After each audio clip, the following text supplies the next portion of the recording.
Nissan Armada, starting at $56,520. To the locker room, and then we'll take questions for Coach. A very disappointing loss for us. I think we were inconsistent again. I think same old story. We play really hard when the ball's going in the hole, didn't do a very good job on the defensive end, and we just weren't able to finish it. All right, questions for Samara, please raise your hand. We'll bring a mic to you. Here in the front, Cora, and then over here, Brian first, and then okay, Cora, you can go first.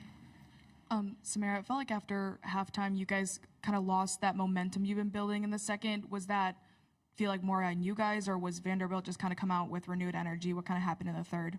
It was definitely just us. Again, like Coach said, we just have to learn how to play harder when the ball isn't going in the hole for us, and I think that was what our biggest thing was. Third quarter, not very many shots fell, and we couldn't really get into our defense, and we just didn't have as much juice as we did in that second quarter. Samara, what gives you confidence that this team can make a deep run in March Madness? The first game that we played here, we beat Texas A&M by 40 points, and I feel like that was what our basketball is. That was what our brand of basketball is. We just couldn't execute it tonight, but, there's still plenty of season left to play with the NCAA tournament around the corner, and so we just have to focus on that right now. Samara, what do you think defensively was working so well yesterday that wasn't happening today? Pressure. Our pressure, and then just our rotations after the ball got broke, like after they broke the press, we had multiple efforts getting back, and I think that was what our biggest thing that we lacked today. Felt like this was a little bit like one step forward, two step backs for you guys. Is there anything that sticks out about just why you guys just can't sustain that momentum to keep building on game over game? No, it's just inconsistency, honestly, and we just have to be better in being consistent. Samara, you've mentioned playing hard, even when you're not hitting shots. Kim's mentioned it as well. What does it look like to kind of change that, especially going into the postseason when it's elimination games every night? We just have to be able to do it more. We have spurts where we do it, then we have spurts where we don't, and we look like a completely different team. So when we just lock in and know that that's something that we have to do for 40 minutes of the game, I think we'll be fine. You were down by almost 20, but you came back, pulled within 7. What positive can you take away from the comeback and making this really close down the stretch? We have a lot of fight in us, and I think that's what showed, being down 20 and coming back within 7. We just have to be able to put our heads down and get to the basket in games like this, because a lot of people doubt that that's what we can do, and that's the strength that we have, and it obviously showed. We cut that deficit. We just have to be able to do it consistently throughout games. Any more questions for Samara? Okay, Samara, you can be dismissed back to the locker room. Thank you. Now we'll take questions for Coach. Cora. And then Kim, it's been a pretty up and down last week or two. Just what's kind of stuck out about how your teams handle it, and what's the next step for them to string together some consistent games? Yeah, it's been really disappointing last week and a half. I don't think we've played well. Even some of the games we won, I don't think we played well. So we need to rest, we need to get healthy, and then we need to get back to it. Kim, same thing I asked Samara. What gives you confidence you guys can make a run in March? Yeah, we have, I think we need rest. I think we haven't really handled our load the way we should have in hindsight. I think we're tired, and I think we need to rest, get healthy, and then just get a reset. Also a question I posed to Samara, but you've mentioned not playing hard on the defensive end after missing shots on the offensive end. What goes into changing that? How do you make that change? Is it mental, physical, and kind of what's been hindering that aspect? It's human nature with young people, and so that's hard. That's growth, that's leadership, and that's just continuing to show them on film of you can put 15 points together in 3 minutes. So don't look at the scoreboard, don't get down on yourself, and I think that comes with kind of experience. You have a lot of new players, and just you got to step up and lead, and you have people that will command a huddle, whether their shot is going in or not. Z Spearman was such a big part of that first half effort to get you guys, in control of that game. Looked like that injury was kind of slowing her down in the second half. How much is that bothering her, and how much did that affect your guys' effort as a whole to not have her at 100%? Yeah, she was playing really, really well. She was ripping down rebounds. We were able to go to her on mismatches. I don't know what the injury stands like, but I do appreciate her coming back in the game. Kim, Alyssa got starts in both games this week. What do you like about what she's given you guys down the stretch? She just plays hard. She's a player that doesn't take selfish shots. She just plays hard. She knows her scout. She's good on defense. She starts the intensity the way we need to. In the back. Coach, the difference from the level you have, Coach, on which you were very, very successful, what did you see the major difference in SEC Yeah, I think the SEC is an absolute grind. And I think, again, like I said, in hindsight, we could have managed our load a little bit better because it absolutely takes a toll on you night in and night out. And I think our last 2 weeks have showed that we're a little fatigued, we're a little banged up, and we need some rest. Right then, Cora. What have you learned about Kanaya in this tournament, her kind of first postseason experience, and then just how big was the season that she had for y'all this year? Yeah, she's such she's the brightest spot of our program right now. And again, I've said it before, she's the future. She's out here having fun. She's pushing pace. She plays hard. She's a dog, and that's what we want in our program. We want dogs, and I think she is the leader of that. Maturity was a big topic over the last few weeks. Just have you seen any progress in that in your team? And is this kind of a situation, again, where the ball is in their court of they have to make a choice of what they want to do going forward? I think absolutely the ball's in their court.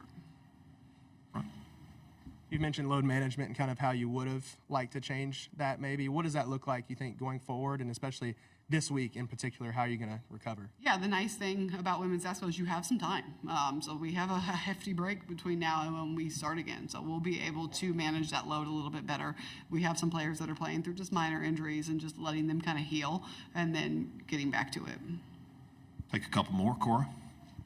What's the biggest thing in your mind that you want to fix right away after this tournament going into the NCAA tournament? I think our offense has been inconsistent. I think, again, like we've said, when our offense is inconsistent, then kind of everything else goes down. So I think we are our best when we're playing, sharing the ball, and our offense is flowing, and we play with little juice. Anything else for Coach? Thank you, Coach.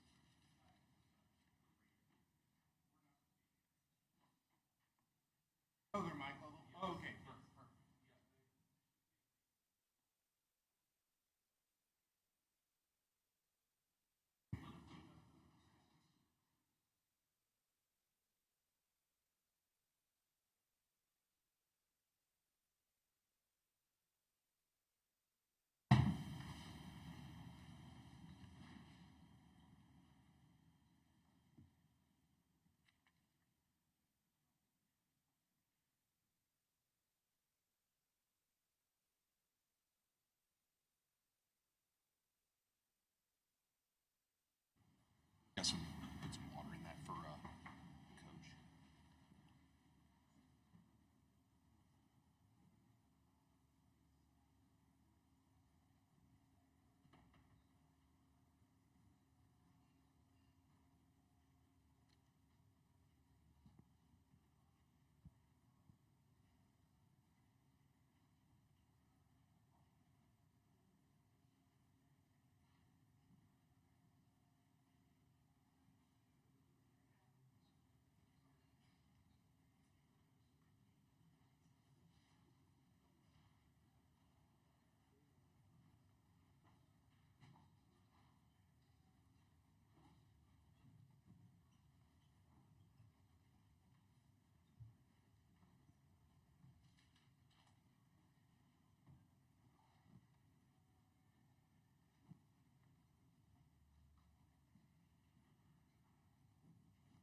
Welcome to the postgame press conference for the Vanderbilt Commodores. We're joined by head coach Shay Ralph and student athletes Michaela Blakes and Ayanna Moore. We'll begin with an opening statement from Coach, then we'll take questions for the student athletes. We'll dismiss the student athletes back to the locker room, and then we'll take questions for Coach. Hi, everyone. First of all, I just want to say how excited we are to be moving on. And we wouldn't be doing that without the two sitting up here. Really proud of our team for our resilient effort today. Thought we had contributions from multiple people. But you can't say enough about what Ayanna Moore did for us today. She has really, I talked about it on TV, she's gone through it here, but we've been together since we arrived. So this is her 4th year with us. She's gone through an ACL. I was really hard on her this year, and she's playing the best basketball of her career right now. Really proud of her, excited for her. This is the first time in our program's history that we've beaten Tennessee twice in 1 year, but we're not done yet. This is just the beginning of March, and we expected to win today, and we're excited to move on tomorrow. Take questions for the student athletes. Please raise your hand. We'll get a mic to you here in the front first, and then we'll go to the back. Ayana, can you give me an example of coach being hard on you this year that was tough at the moment, but that has pushed you through for a performance like today?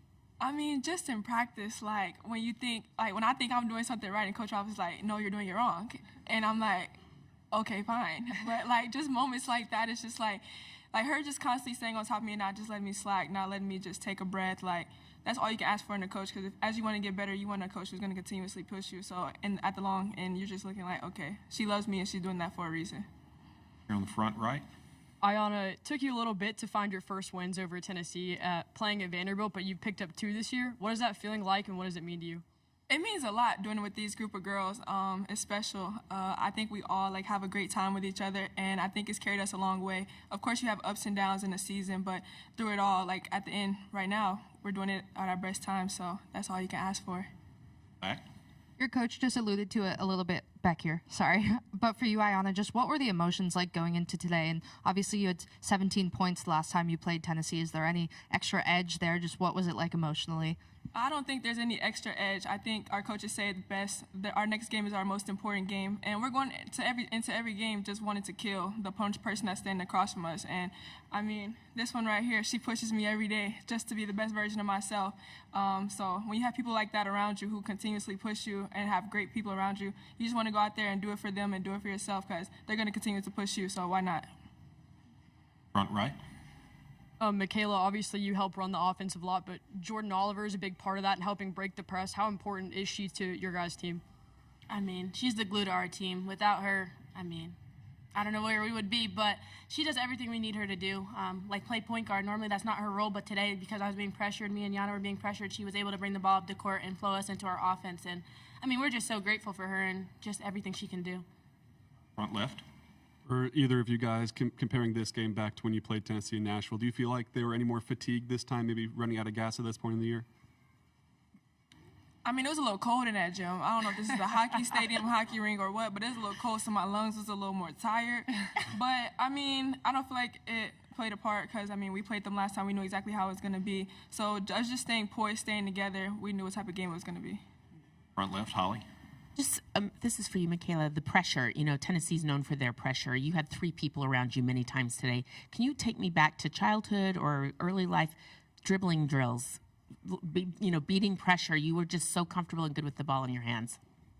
Oh, I don't know if I have an early childhood moment of that, because I kind of started a little bit later in middle school, but I think just being around these group of girls and knowing I had 3 defenders on me opened up the floor for them. So I think it wasn't just that I had to handle the pressure with the ball, but I think just drawing and taking up space so that Yana was able to get open threes. The paint was open for Mitch on the roll, and we were able to get kickouts as well. I think, too, I would add to that, if you're going to take the ball from either of these 2, you're probably going to have to take some sort of vital organ with it, because, they understand how important possessions are for us, especially playing Tennessee. So you'll see that. A lot of times with Michaela, she'll learn how to get a little bit stronger. She draws a lot of fouls, but she's going to have to withstand people being super physical with her, and I thought she did a pretty good job of that today. Any other questions for the student athletes? All right, in the back. For either of you, it's a quick turnaround with a game tomorrow, but you guys did face South Carolina just less than a month ago, I guess. What are you kind of looking to improve upon since the last time you played them? Everything. That's right. Literally from top to bottom.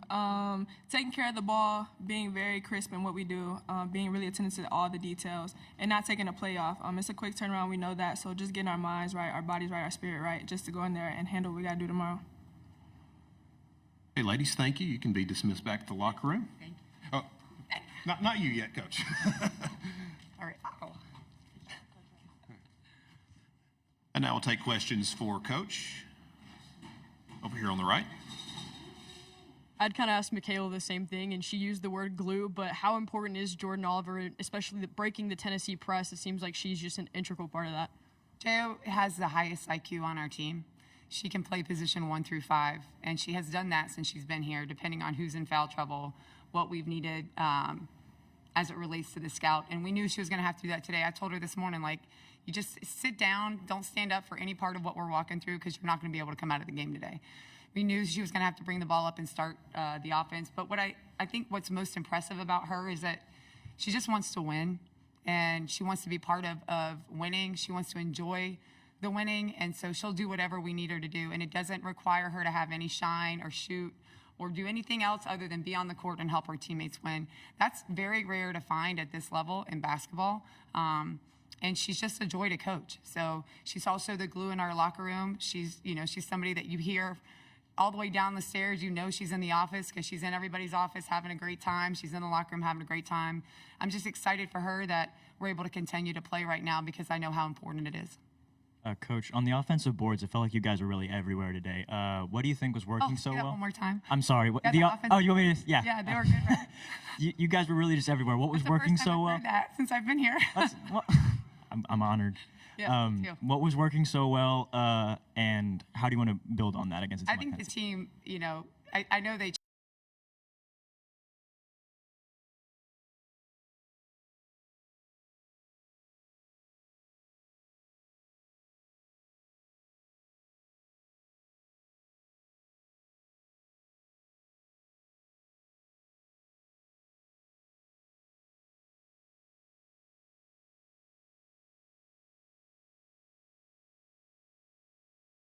Ready about this, and the stats speak for themselves, but could you just talk a little bit more about how instrumental Ayanna was to the win? Yes, I think it was her experience, her ability to slow the game down a little bit, and that really is a calling card for Tennessee, right? They want you to speed up. They want to create chaos offensively, so you take quick bad shots. We knew we were going to have the opportunity to attack, but we had to do so with intelligence. And I thought Ayanna did that really well so that it calmed Michaela down a little bit because she can get sped up at times as well. It took the ball off J.O. and allowed her to take a breather a little bit so that she was able to stay in the game and do the things on the defensive end as well. She just managed the game for us. She was our veteran leader on the floor. She was talking in every huddle. She was connected to the bench. She was exactly what you need to be when you're her age in March. And that she is the reason that we won the game today. I would also like to add, I thought Camille Pierre came in today after sitting for most of the third quarter and really helped us on the offensive glass. Did a lot of things in the fourth quarter that we needed her to do to win the game, and that just shows how much she's growing as a basketball player too after sitting for so long. Go to Holly. Coach, what is Michaela's competitive makeup? She has just 5 points in the first half, comes out, kind of balls out in this third quarter. What have you learned about her competitive makeup? Her competitive makeup is like, I'm not sure anyone in the program would want to play a game of Uno with her. She is the kind of kid that she just looks angry all the time because all she cares about is winning. And she takes it personally when things don't go right on the court. And I think that's a level of pride, but it's also something that you can't coach somebody to have. Like when things don't go right, whether she's involved or not, it's personal to her. And she'll come back and she'll work obsessively to be better at whatever it is that happened that she didn't like, whether it was her or our team. She loves to be pushed in practice. She has a competitive nature, a makeup of championship mentality that you don't see very much. But she's also really young. So that's why it's so important to have veterans around her. J.O., Jordan Oliver, Ayanna Moore, even Camille is kind of is on the same path with her. But having all those pieces around her that can teach her things that she needs to learn while she has that makeup that God gave her is only going to make her better fast. And so having her on the team obviously makes us really, really good because she is super special, and that's not coaching. That's not coaching. That's her parents and how she was brought up, but it's also what God gave her. We'll take one more. Cora?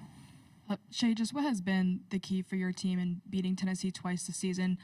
You're talking about energy and effort. It feels like Kim Caldwell talks about all the time. It's kind of like a battle of wills, but what's kind of been the key for you guys in being able to pull off 2 wins this season? I think I would answer that with 2 reasons. The first is resilience. I think what we're learning, this team is learning how to be genuinely resilient and through the flow of the game, but also through the day-to-day of the season, the weeks of the season, the highs and lows. They've become really resilient. And I think preparation. I think we've done a really good job. We understand what our team needs to do to be prepared for games. We've gotten that down to a T. So when they feel prepared, they're really confident, and now they have that resilience, will be tough to beat. Thank you, Coach. Thank you. Thank you, guys. Congratulations. See you tomorrow.